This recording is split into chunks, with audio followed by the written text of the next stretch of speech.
So I realized as soon as I uploaded my last video that I forgot a bunch of things, and that's, you know, how it works. Once it's too late, you remember, you forget, and you can't edit. So instead of editing, I'm going to make an additional video. And first I'll start with the things I forgot on the actual pack.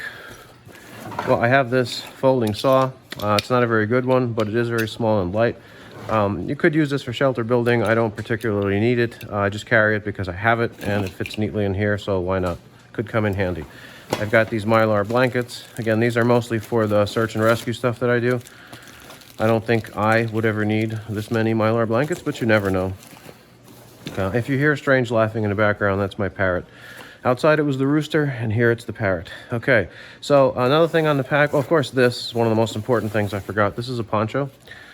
This particular one is unused, but I've got a bunch of others that are used, and I just keep putting the new nicely folded one on the pack, and the others go in my hiking pack.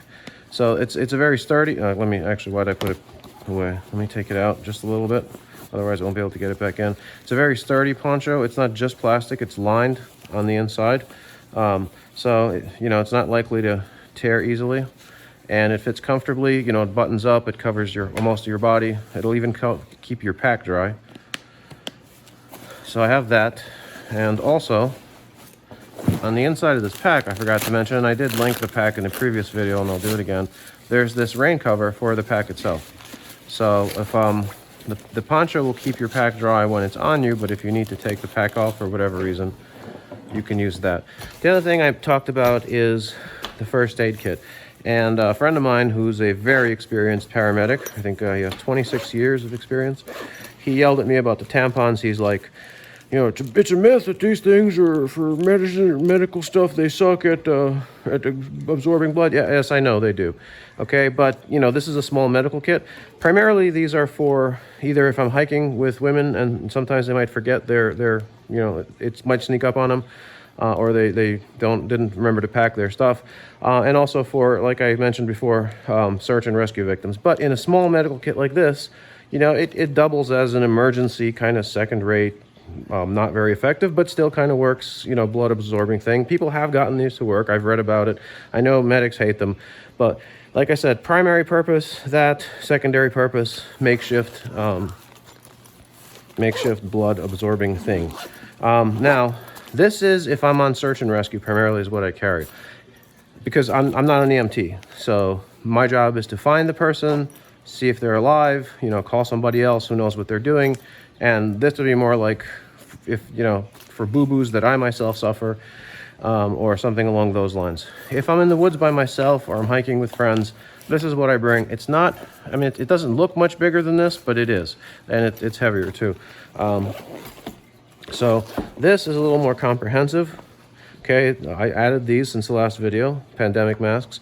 We'll talk about some of this stuff in a sec. It's got the typical stuff, again, the wound seal. And the wound seal I didn't mention last time, it's only for minor wounds.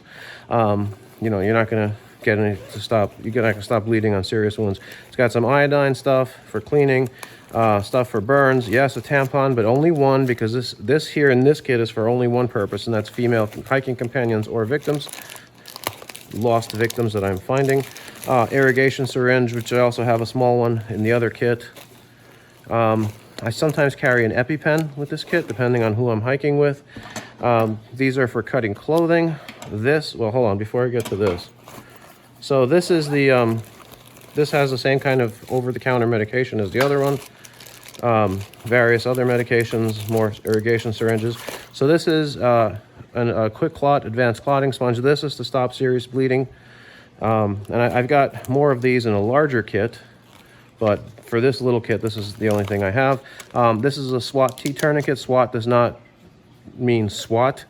It stands for, you know, like the SWAT cops.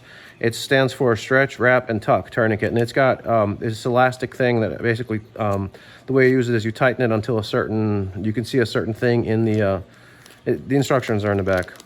So you don't over tighten this, and that's why I have this. I'm not an EMT. I don't know how to use these things, so this is very good for me because it visually guides me to apply the correct pressure. This is a surgical clamp. What this is for is, again, I'm not a medic, I'm not an EMT. If you suffer a grievous wound when you're in the field with me and you are spurting blood out of an artery, if I can see that artery, I can clamp it. Okay, that's what, see these things, they clamp. If I can't, and then this doesn't work, you're gonna die, and I'm sorry. But don't go camping with someone who's not a paramedic or an EMT if you're afraid of something like that, or a doctor or nurse. Okay, that's about it. So this is the stuff that I left out from my previous video. Sorry for the inconvenience, and thanks for watching.